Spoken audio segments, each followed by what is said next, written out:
Can you elaborate a little bit about the nature of volatility? Why is it communicating truth?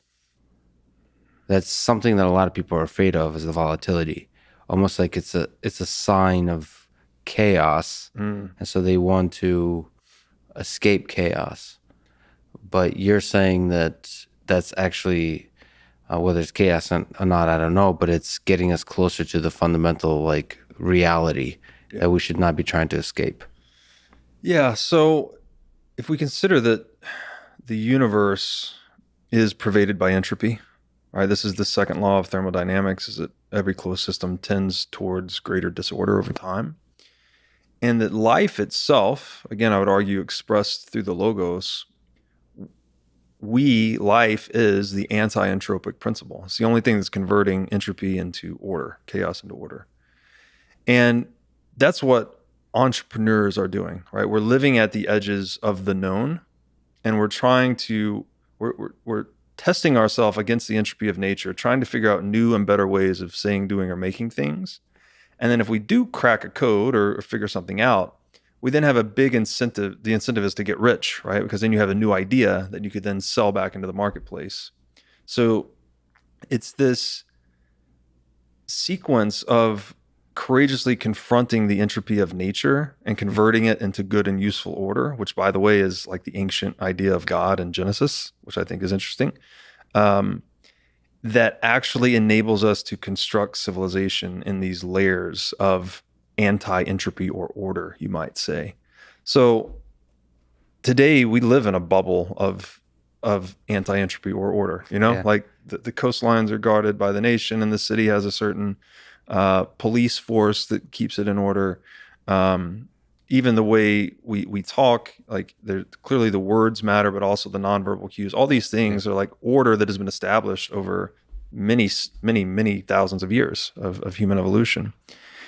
And I think that when I say volatility is truth, what I'm saying is that the experience of uncertainty is something that's ineradicable from life, right? Uncertainty, like it's kind of a paradox, because we're fighting against it, right? We're trying to innovate our way away from uncertainty to create more capital, which capital is very simply a way of mitigating uncertainty. So this is why you might have like a stash of food in case, the power goes out, or a generator. Like, it helps you overcome uncertainty over time. But uncertainty is also where all the sweetness of life is. So there's got to be this balance with one foot in, one foot out. And so human society is this kind of bubble of order that we've constructed and slowly expanding.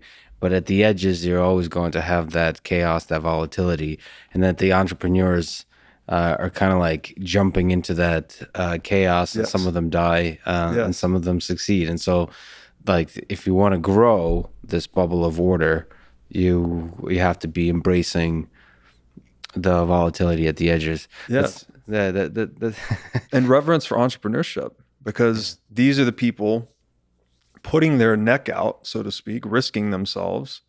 And they're going to contribute to society, by the way, whether they go up in flames or not. If they go up in flames, society has witnessed their experience as something not to do, or something that doesn't work in a particular time and place. So that you could say them going up in flames is a way of enlightening the rest of us. Or if they figure something out, poetry. Steve Jobs creates the iPhone, changes the world forever. So enlightening the rest of us. Okay. And Taleb would say, with the fire of their failure. Okay. Yeah, exactly. Taleb would say individual fragility is inseparable from ensemble anti-fragility. So this means that, again, every time that entrepreneur goes up in flames, or say a restaurant goes out of business, when a restaurant goes out of business, that particular cuisine strategy they were implementing in that particular time and place, that's a signal to all the other restaurants in the area that doesn't work. So restaurant food improves from bankruptcy to bankruptcy. So it's this death of the individual components that contributes to the growth of the ensemble.